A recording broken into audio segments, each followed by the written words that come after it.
One minute. I'd like to take this opportunity to clarify that before the rolling out of the GST, the removal or phasing out of the CST, there was an understanding that the compensation would be at a certain level and timely, both of which have not been kept up by the central government, and as a result, they have lost the confidence of the states. The arbitration and other issues have already been taken care of. But if your compensation package is not being sincerely adhered to, what are we talking about building confidence? I want to know which is what I said.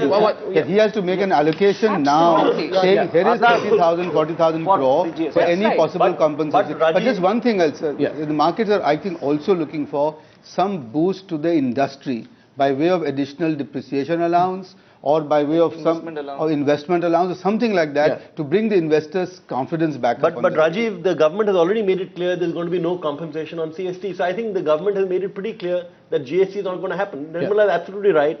Unless the compensation happens, GST can't go ahead, and the government just cash trap. To Mr. Damani, because I know that your word is considered very, very seriously on the street. You heard what Dr. Rajiv Kumar of FICCI just said. Do you agree with him that those are 2 or 3 of the main sort of headlines, the touchstones on which you will determine this budget? They are. I mean, monetary expansion. Are we going to see a softening of interest rates after the budget? Fiscal consolidation, extremely important, and research and reforms. Those 3 are the touch marks by which this budget is going to be evaluated. But the good news is that even if they don't deliver huge amounts on those 3 points, if they just manage to keep a working like budget without too much in the food security bill, without too much in terms of diesel subsidy, the market will be fine. I think the market is at a very happy spot where technically the liquidity in the market is so strong that it can even absorb bad earnings or a poorer budget. It just so happens that the liquidity in the market is very strong. Absolutely. Well, Mr. Damani, have a good trading day. I look forward to talking to you once again later in the day. Thank you very much, Ramesh Damani out there. Yes, Mr. Raja, you wanted to come in there. You see, Mr. Raja, everyone... I wanted to comment upon that market. The biggest problem with this Congress-led UPA 2 government, the government headed by Dr. Manmohan Singh, who is an economist himself, this government is guided by the market forces. This government leaves everything to market forces. That is the biggest problem. This government will have to have a should have a political will, which is to implement pro-poor measures. Market wants a government of its choice. Market wants government to have a political will to support the market, to get things done for the market. After all, India is India. One minute. I think Meghnad Desai wants to respond to you. On one side, government talks about livelihood security. How can government ensure livelihood security if government is guided by market of this nature? No, 1 second. I think one of our panelists wants to take you on here. I mean, that's Lord Meghnad Desai. Would you like to please respond, Lord Meghnad Desai, to D. Raja's observation that the government is sold to the markets? I have a very interesting angle after that on what the Samajwadi Party wants. Yes. Mr. Raja, if the government was looking after the markets, they would not have run a large deficit, they would not have caused inflation, the country would not have a large trade deficit, they would have run a much more responsible fiscal policy, much more responsible growth policy. They trusted the market. That is why government is facing this problem. What is the experience of the so-called neoliberal policies all over the world, not only in India? Look at America. Mr. Raja, the NSE. You people are trying to pressurize the government and follow your line, and you don't want the government to take any welfare measure. After all, India is a democracy. You have vast majority of the people living in abject poverty, hunger. One minute.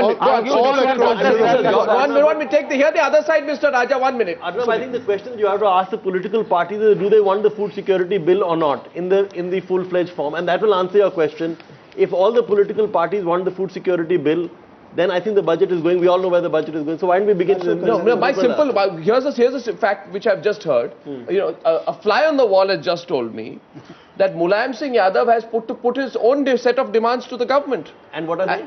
And if Mulayam Singh Yadav's manifesto is to be implemented, The conservative estimate, is that it's 75,000 crore rupees over the next few years. And he has add to that the Bengal package that Mamata Banerjee is expecting about 40,000 odd crore. It's a 1 lakh crore, two packages that the government is going to do. Does Mr. Raja want the food security bill? Does Nirmala want the food security bill? Let's get that out of the way first. Well, I don't think Nirmala Sitharaman is committing. Do you want the food security bill? See, there's no point in asking the opposition party which is saying consolidate your expenditure. Are you saying no? Are you saying no to No, it is not so black and white. It's very well for you all to ask us like that and expect an answer on somebody else's wish list. It is the government's job to first of all say on what count are they coming up with a bill whose revenue resources have not been identified yet. So it's their business to tell us very well to have it. But then tell us also how you're going to mop up the resources. They're going to juggle the resources, not as if food subsidies are new. Nirmala, it's not as if food subsidies are a new fact. You already have food subsidies of 60,000 crores. It's going to go up to 95,000 crores, but it's going to serve the interests of 65% of the people in this country. Simply put, are you for it? I can only reply in one line on this. That is the number. How have you come to this conclusion? 63.5%. How have you come to this conclusion? It is the figure which is put out there. It's not my figure. No, you can put out anything. You can put out that the fiscal deficit will be 4% and the reality is something else. No, 1 minute, Mr. Dasgupta. You're muddying the waters there. It's 63. No, I'm muddying the waters because why do you have to necessarily believe that every single thing put out by economists and NGOs happen to be the gospel truth? No, it may not be effective, and but that's the number. Why should people always take that and respond? What he's trying to find out is that is the BJP in favor of the food security? Exactly. But I've not even answered it. That's what we're trying to... Our idea of the food security was very clearly implemented during Atal Bihari Vajpayee's time. Antyodaya, the way in which we reached out to give grains to the poorest of the poor, did not burden the state so much and did not burden it with unaccounted money going nowhere. God knows who is getting it. So you're opposed to the form of the bill which this government is talking about? You may ask me in so many different ways about the food security bill. But I'm telling you about Antyodaya. The fact is we're not getting an answer to that. We're not getting an answer to that. Which is very healthy. No, which is very healthy to my mind. Which is not giving us clarity. People are not saying that, look, we stake our everything on the passage of the food security bill. The government will feel mighty emboldened if it knows that the political parties are backing the food security bill. Because then they... No. When having said this much, if they can't get the idea of what are the kind of suggestions we are saying, our Antyodaya was far more... Our Antyodaya is far more effective than the proposed bill which is coming from the NSC. Subhash Gangopadzhyay wanted to respond to you. No, I just wanted to respond that you're saying that they're not getting the idea that you are trying to push for. By the way, we are neither getting the idea here, right? As to what is it that you're trying to push for in the food security bill or how it should be reorganized. The food security bill is not even getting tabled this session, and as a result, I may not even be able to comment on the bill that you're talking about. But what I'm trying to talk about in the name of food security is actual food security was attained much better. You're again avoiding this. So you will oppose this. Why should I talk about the speculative? 1 minute. Here's a very interesting situation. No, Ms. Sitharaman, it's a really strange situation we are in. It is not. Now, let me tell you why. Because political parties in the country have no point of view on rail fare hikes. Political parties in the country have no point of view on subsidies. They have no point of view on fertilizer subsidies. They have no point of view on diesel decontrol. They have no point of view on food subsidies, on the food security bill. And all they are saying is, let the government do what it's. I think you're passing the buck. But I'd like to go across to DK Joshi, Chief Economist of CRISIL, joining us in the Mumbai studios. Mr. Joshi, what are you looking out for today? What is the broad sense you want the government to put out for the people of this country? Well, I think this budget, which will be healthy. Well, first and the foremost is, I think, which people also talked about, is fiscal consolidation. The task is made difficult in a slowing economy because the revenue kick to the fisc is not there.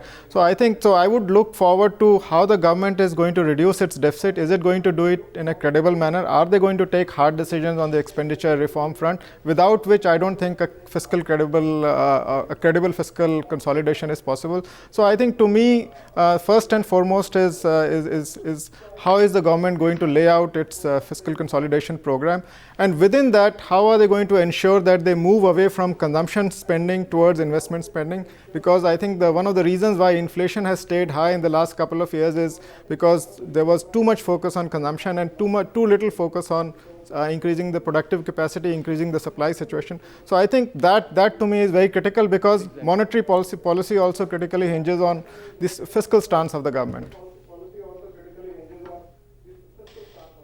Yeah, and subsidies do nothing to help that, right? What is the worst thing the government can do, Mr. Joshi?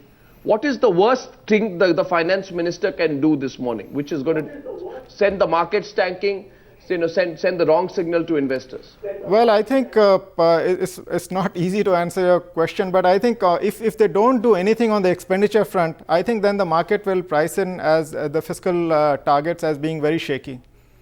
Because that's exactly what happened last time. The deficit reduction was premised on shaky expenditure computations, which on the subsidy front, which from day one everybody knew were not going to be met. So I think if something of that sort happens again, I think that's going to be a bad news for the market. Okay, let me also put one question to Viren Shah, who heads the Retail Traders Welfare Association. What is the retail sector looking for? You managed to ensure that the government does not push in for FDI in retail. What are your expectations this morning, Viren? See, the main problem here is there is a GST, the goods and service tax, which needs to come. But unfortunately, it is not going to come. When they announced the VAT, that time they put excise on garments and all the other taxes on every other product. Thinking that the GST will come. Now, since last 2 years, CST is not removed. The state is divided between different political parties. So government cannot come to one aim at bringing GST because of the lack of coordination between the state and the central. Another thing which I want to say here is that the industrialists are moving out of India to set up their factory because of the government policy, while the small and medium-sized traders are moving out of Maharashtra to putting up a factory, because there is octroi all over the world. Only Mumbai and Maharashtra is having octroi, and which is the most bad reform in Maharashtra. That's why people are moving out of the Maharashtra, setting up a factory in other parts of India. Yeah, that's